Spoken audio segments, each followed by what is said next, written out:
Hello everybody, in this video I'll be showing you my Finnish army that I use for the board game Axis and Allies. You can also use it on games such as Memoir 44 or Global War. The Finns actually are a very fun subject in the World War II time frame.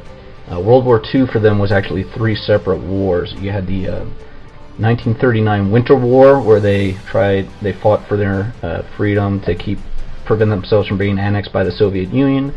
Then they had the Continuation War about 1941, where they counterattacked the Soviet Union to retake the land lost during that. And then they had the final war towards the end of 1944 and 1945 called the Lapland War, where they were actually fighting the Germans, their former allies, to expel them from their country. We have the Navy here, which doesn't really see much play. They didn't have a very large economy. They did have a very small Navy, mostly coastal ships, in order to prevent the Soviets from seizing their ports. So I won't show you those in most detail because the historical accuracy of the paint job is not there. Their vehicles their ships were all gray. And if I painted all the ships in this board game the same way, you'd have no way of telling the difference. So I just continued on the paint scheme on those ships as you see on their ground vehicle fleet. So we'll move on to the infantry. So these pieces are actually historical board gaming pieces. They're Axis Miners infantry, if I can get that into focus.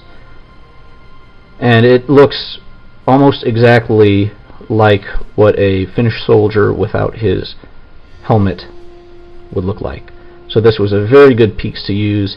I'm very happy how it came out. I got them black as a base color and just painted based on the colored images I could find of the Finnish army in World War II. Moving on, we have the Gaz-60 truck. This is actually a Russian piece. It's also a historical board gaming piece. A lot of the equipment the Finns had was captured Russian equipment, and I tried to reflect that in my composition of this army. All the ground vehicles, I try to add some snow effect to give it some character, individuality, and ease of recognition on the board. Because once you have the Germans, the Russians, and the Finns all in the same area, fighting in the same place, it can get a little confusing to tell forces apart. So all my Finnish ground forces have snow weathering effects. Next we'll have one of the 120mm artillery pieces. This is a Russian piece from Historical Board Gaming's Russia Early War pieces. It's a pretty good looking piece. The pictures on their site made it look a lot more cartoony, and once I actually got them and opened them up, I was happily surprised to see that they actually look much better. I'm not sure if the camera is capturing the detail well enough. So for the artillery, a lot of the paint jobs I could find were just olive drab or some sort of white. In the Winter War, a lot of the Finns' equipment was whitewashed, but again, because I'm going for both historical accuracy and practicality of identifying the pieces on the game board, all the ground forces I just went more with their Continuation War paint scheme, because in the Winter War there really was very little standardization across the entire Finnish army. These are 75-5 Veld artillery, another historical board gaming piece for their neutrals. Now we'll move on to the tanks.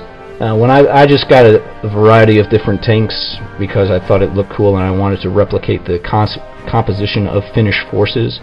The composition you see before you would be around the Continuation War stage, because you see there's Stug 3 tank destroyers and such. However, when I play, a tank is a tank is a tank. There's no bonuses for heavy tanks or tank destroyers, light tanks.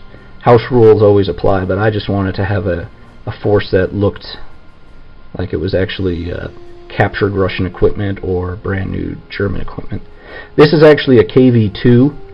In my research, I found that the Finns probably captured maybe 2 of these tanks.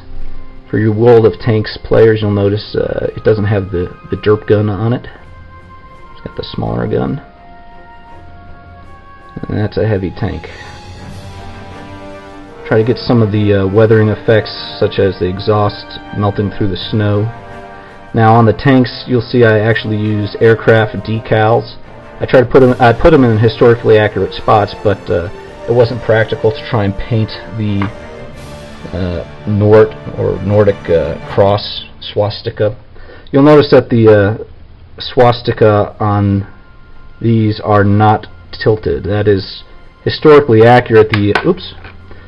The swastika not being tilted is historically accurate. The Finns were actually not privy to the Nazi Party. They actually had many disagreements with their German allies over the whole Holocaust and Nazism. They were a very young democracy at the time of the Continuation War, and they were hell-bent on maintaining that sovereignty. So by the time of the Continuation War, they were becoming allies with whoever would support them. And the best one they could find at the time in terms of proximity and military equipment was the Germans, because the Germans, as we all know, had plans against the Russians. So with that, we'll move on to the Stug tank destroyer. This is a historical board gaming piece again for their I want to say it's their Axis Miners set. If I can get that into focus. This piece, unpainted, still has a lot of detail. I was very pleased with this piece. You can see it's got the spaced armor there. You can make out the commander's cupola, the extra road wheels, the machine gun plate. This is a very... I want to get more of these. I'll probably use these to soup up my German army and make it more authentic, because right now my German army is just all the out-of-the-box pieces. Very nice piece. For all the camouflage, once again, I went with the Continuation War tricolor scheme. It's an olive drab, a sand color, and a brown. In some pictures you'll see a German-looking gray color. This is a T-26 light tanks. They captured a lot of these during the Winter War. They had primarily Vickers tanks during the Winter War, and then would capture KV-1s and T-26s, T-28s. I can't find a scale T-28 piece. That would be a lot of fun to add to this set, but I think I've got enough uniqueness with my Finns already.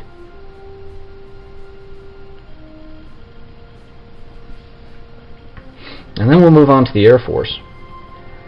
So the Finns, once again, at the beginning of the war, had a lot of interwar pieces. They had anything from the P-36, American P-36 Hawk, to the Fokker D.